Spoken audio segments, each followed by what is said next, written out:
Assalamualaikum warahmatullahi wabarakatuh. Perkenalkan, nama saya Nur Hasanah. Saya bertugas di SDN 035 Tembilahan, Kecamatan Tembilahan, Kabupaten Indragiri Hilir, Provinsi Riau. Baiklah, berikut adalah pendapat saya tentang diskusi ini. Yang pertama, permasalahan pendidikan yang diuraikan di dalam dua artikel tersebut juga tampak pada realitas di sekolah saya, yaitu di SDN 035 Tembilahan, Kabupaten Indragiri Hilir, Provinsi Riau.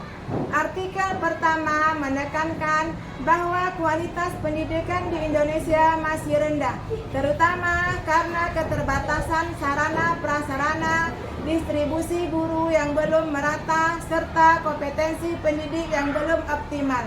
Kondisi ini sangat relevan dengan situasi di sekolah saya, di mana ruangan kelas yang tersedia belum sebanding dengan sejumlah rombongan belajar, sehingga ada kelas yang paralel yang harus masuk pagi dan sore.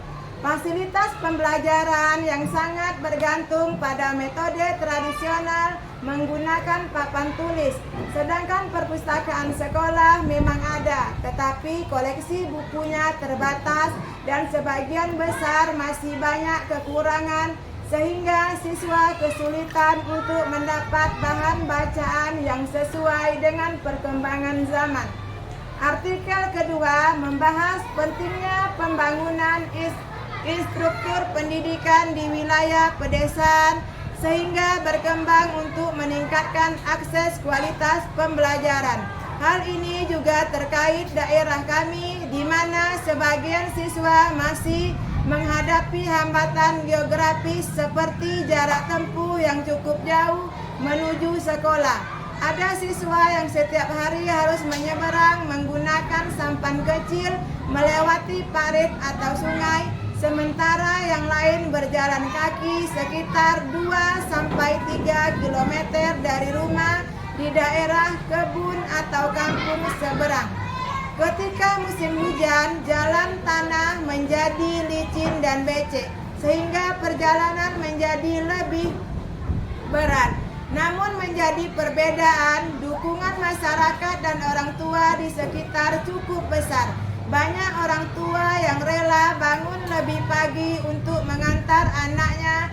Bahkan warga setempat sering bergotong royong memperbaiki jalan menuju sekolah. Mereka juga mendukung sekolah melalui kerja bakti, membersihkan lingkungan sekolah, mengumpulkan iuran untuk membeli buku bacaan tambahan, serta memberi dukungan penuh terhadap ekstrakurikuler seperti lomba olahraga dan seni.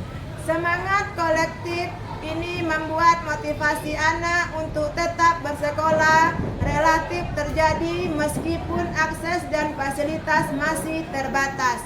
Sedangkan nomor 2, dalam menghadapi persoalan ini, dari sisi sosial politik diperlukan kebijakan yang lebih berpihak pada daerah pedesaan seperti pemerintah, distribusi guru, pemberian intensif khusus bagi tenaga pendidik yang bertugas di daerah terpencil, serta alokasi anggaran yang lebih merata agar sekolah di pelosok juga mendapat sarana yang memadai.